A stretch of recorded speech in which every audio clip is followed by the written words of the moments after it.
सब क्या ध्यान दिए। आपका हमारे यूट्यूब चैनल पर स्वागत है। और इस चैनल पर आप लगातार कक्षा 10वीं की अंग्रेजी विषय की कक्षाएं प्राप्त कर रहे हैं, जिसमें हमने प्रथम topic subject of agreement start किया था। और लगभग पिछले वीडियोज में 5 या 6 नियमों की हम चर्चा कर चुके हैं। आगे कुछ महत्वपूर्ण नियमों को देखें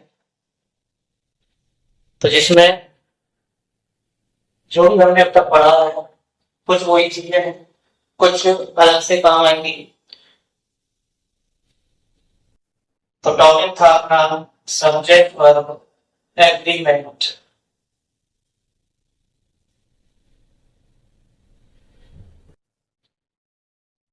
जिसमें हमने ये देखा था कि किन किन कर्ताओं के आधार पर क्रिया का प्रयोग किया जाता है। और उसी क्रम को आगे बढ़ाते हुए हम चर्चा कर रहे हैं रूल नंबर 7। रूल नंबर 7 कहता है कि यदि वाक्य के सब्जेक्ट्स दिस या दैट है तो उनके साथ एक वचन की क्रिया लगाते हैं। दोबारा से सुनिए, यदि वाक्य के सब्जेक्ट्स दिस या दैट दिए गए हैं तो उनके साथ एक वचन की क्रिया लगाते हैं। यदि वाक्य के सब्जेक्ट्स, इसका मतलब कर्ता के रूप में दिस या दैट, दिस या दैट दिए गए हैं तो उनके साथ एक वचन की क्रिया लगाते हैं। कहने का तात्पर्य है कि जो भी सब सेंटेंस होगा उसमें सब्जेक्ट के रूप में दिया गया होगा आपके लिए दिस या दैट। यदि सब्जेक्ट फॉर्म में दिस या दैट दिए गए हैं तो उनके साथ में आपको सिंगुलर वर्ब एक वचन की क्रिया का प्रयोग करना। इसको हम शॉर्ट में लिखना चाहें तो ये भी लिख सकते हैं दिस या दैट। ये दोनों जो है वो दर्शाते हैं सिंगुलर सब्जेक्ट को, और जो वर्ब आएंगे उनके साथ में वो भी कैसे सिंगुलर वर्ब।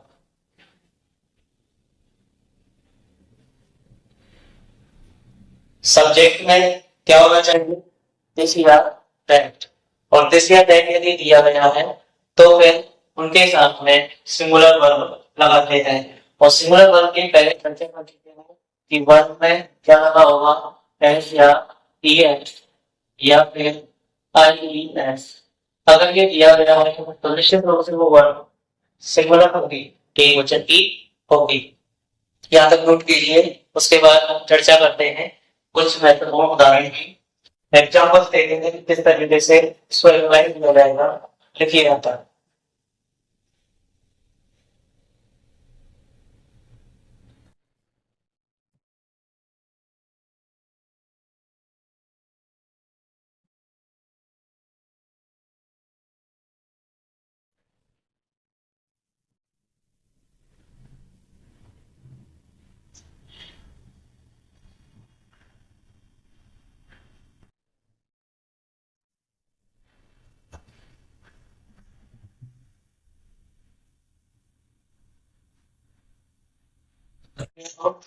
चलिए अब इसको कुछ एग्जाम्पल्स देखते हैं।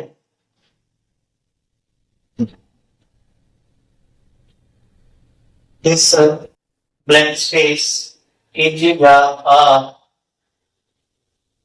your choice. This blank space is your choice. अब यहाँ पर हम देखें तो सब्जेक्ट की फॉर्म में क्या दिया गया है, दिस। और मैंने आपको बताया है कि यदि सब्जेक्ट की फॉर्म में दिस या दैट दिए गए हो तो फिर आपको क्या लगाना है, सिंगुलर वर्ब लगानी है। और सिंगुलर वर्ब क्या होगा हो, एस या बी एस या फिर आई ई एस, यहाँ रहेगा एज। और एग्जाम्पल देखें, that for blank space in here are very smart, that for blank space area are very smart। तो यहाँ पर क्या दिया गया हो, that, तो वर्ब भी कैसी आएगी, सिंगुलर है, तो हम ये कह सकते हैं कि that वर्ब के साथ में क्या आ जाएगा, देखिए क्या हुआ,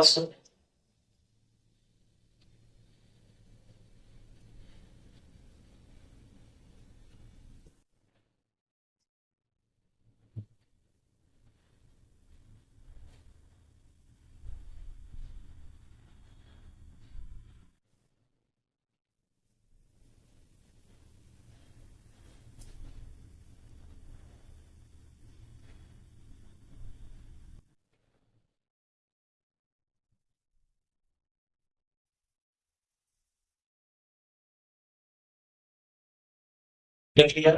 देखिए कुछ और एग्जाम्पल देखते हैं, this book blank space have many secrets। This book Khalistan have many secrets। इसमें यदि हम देखें यहाँ क्या दिया है, this this एक वचन करता होता है और इस वजह से यहाँ पर क्या रहेगा, has। यदि एग्जाम्पल हो,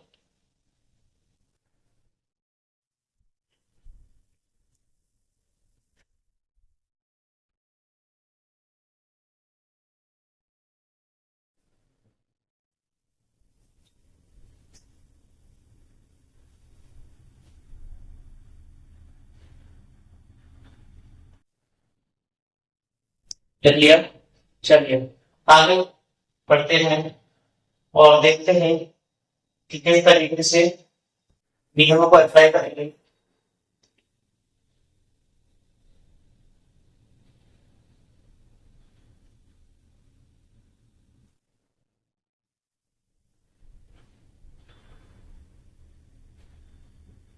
देखिए हमने भी पढ़ा दिस और दैट के बारे में, इसमें जो दैट शब्द है उसकी हम चर्चा करते हैं। तो दैट शब्द एक रिलेटिव प्रोनाउन होता है,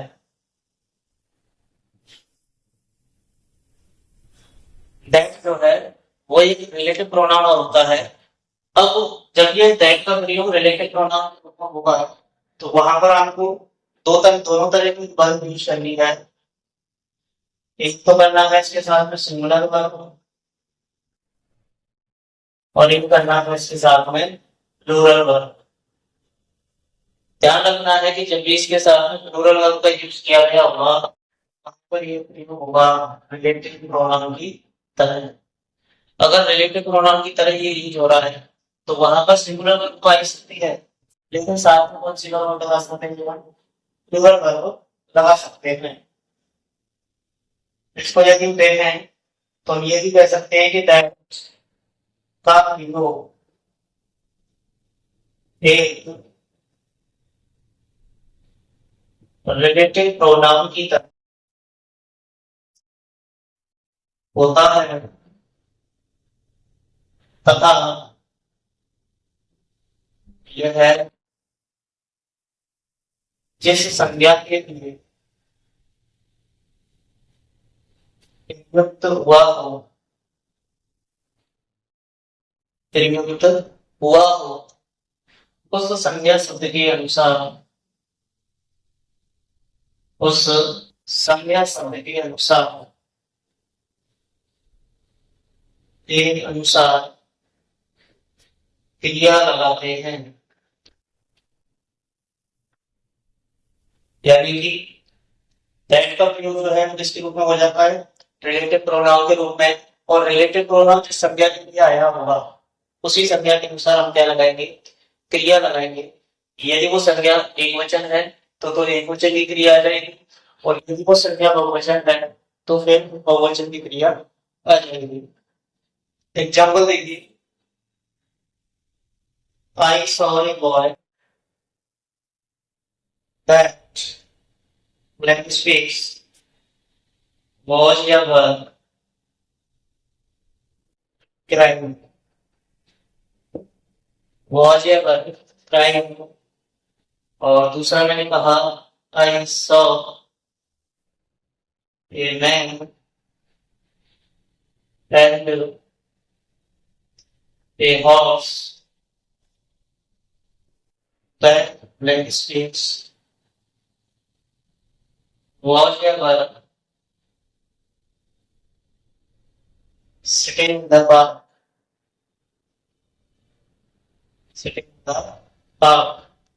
तो अब यहाँ पर देखो दोनों एग्जाम्पल है आपके सामने, आई सॉ बॉय दैट और एक है I saw a man and a horse that. अब जो दैट शब्द आया है उसको यदि हम देखें तो यहाँ तो आया है पॉइंट के, और यहाँ जो दैट आया है वो आया है ए हॉर्स और ए मैन, इन दोनों के लिए। जहां पर संज्ञा एक वचन है वहां तो एक वचन की क्रिया लगाएंगे, और इस वाले में एक वचन क्रिया के साथ में क्या आ जाएगा, वॉज। और यहाँ पर जब हमारा ये प्लूरल है तो प्लूरल के साथ में वर्ब भी कैसी आ जाएगी, प्लूरल।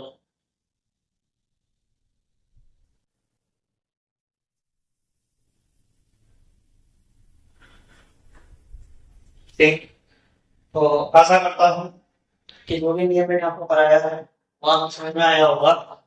दिस और दैट से रिलेटेड यदि नॉर्मल रूप में देखा जाए तो आपको ध्यान रखना है कि यदि सब्जेक्ट रूप में और दैट तो उनके साथ एक वचन की क्रिया का प्रयोग होता है। लेकिन यदि हम दैट की बात करें तो दैट एक रिलेटिव प्रोनाउन होता है जिसका उपयोग एक वचन संज्ञा व बहुवचन संज्ञा दोनों के लिए किया जा सकता है। और यदि एक वचन संज्ञा के लिए दैट प्रयुक्त हुआ है तो वहां पर आपको एक वचन की क्रिया लगानी है, और यदि बहुवचन के साथ में प्रयुक्त हुआ है तो फिर वहां पर आपको वर्ब लगानी है। नोट कीजिए इसको, और फिर आगे बढ़ते हुए हम कुछ और महत्वपूर्ण नियमों की चर्चा करते हैं। और यदि आपको वीडियो पसंद आया तो इसको ज्यादा से ज्यादा लाइक करें, अपने मित्रों को शेयर करें, ताकि वो भी आसान शब्दों में आसान भाषा में सब्जेक्ट वर्ब एग्रीमेंट टॉपिक को क्लियर कर सके। लिखिए एक बार इसको।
तो आज हमने चर्चा की है दिस और दैट के नियम के बारे में।